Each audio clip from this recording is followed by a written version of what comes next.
morning, garden buddies. I'm so glad to be back with you. This morning I'm at Soilborn instead of filming in my backyard.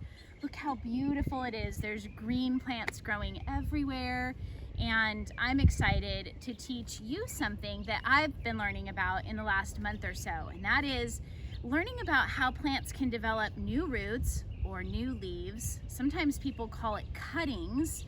But we're gonna experiment a little, and you have a chance. You can use your garden journal to take video or to take sketches of what you've been doing.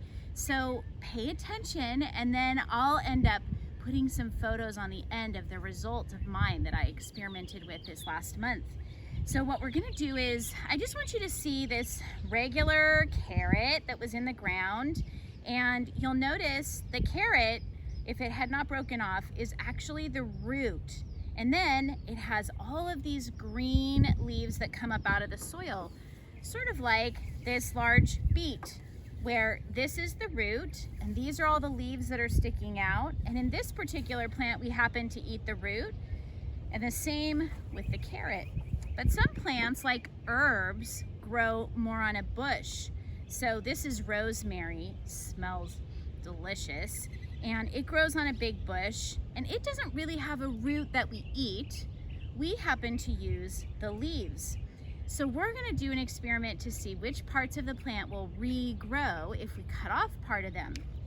So what you're going to do is get some type of vegetable. Maybe mom has been cooking carrots or beets or radishes, and maybe she cut off the top like this. See, this was the beet. Well, that actually matches with this one. And you would eat this part, but this part remains. So I have some tops here. I could have done that also with my carrot. I could have cut it right here and cut this greenery.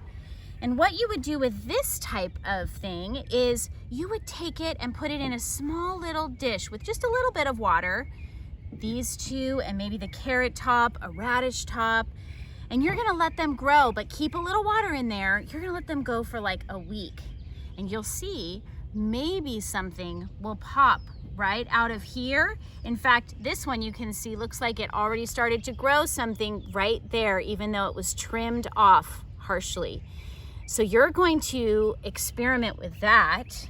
And the other piece we wanna try is the opposite.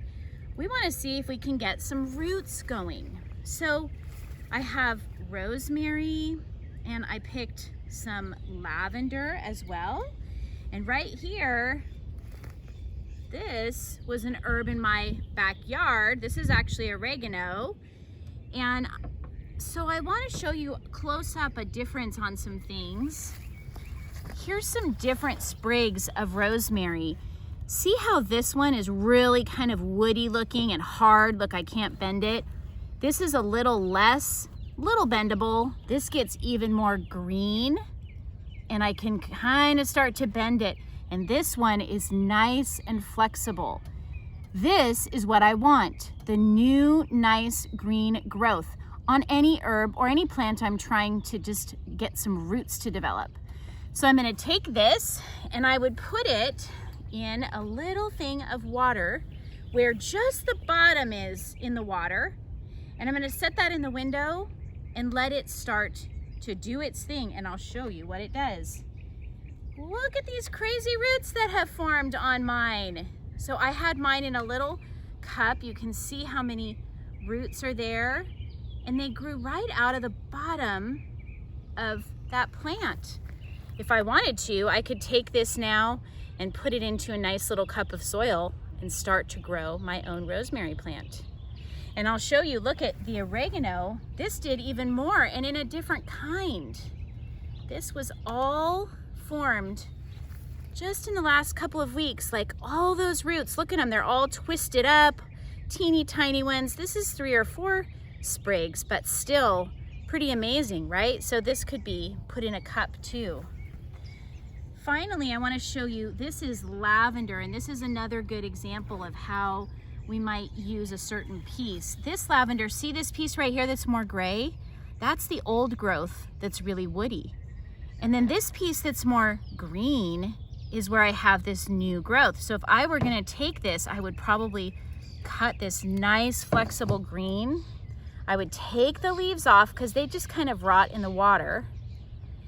And the plant doesn't need to make leaves right now. And then I would put that nice fresh green piece into my water and start to see if it will sprout.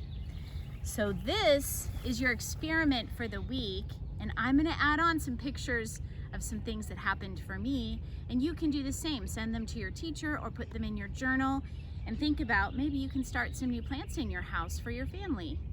Have a great day.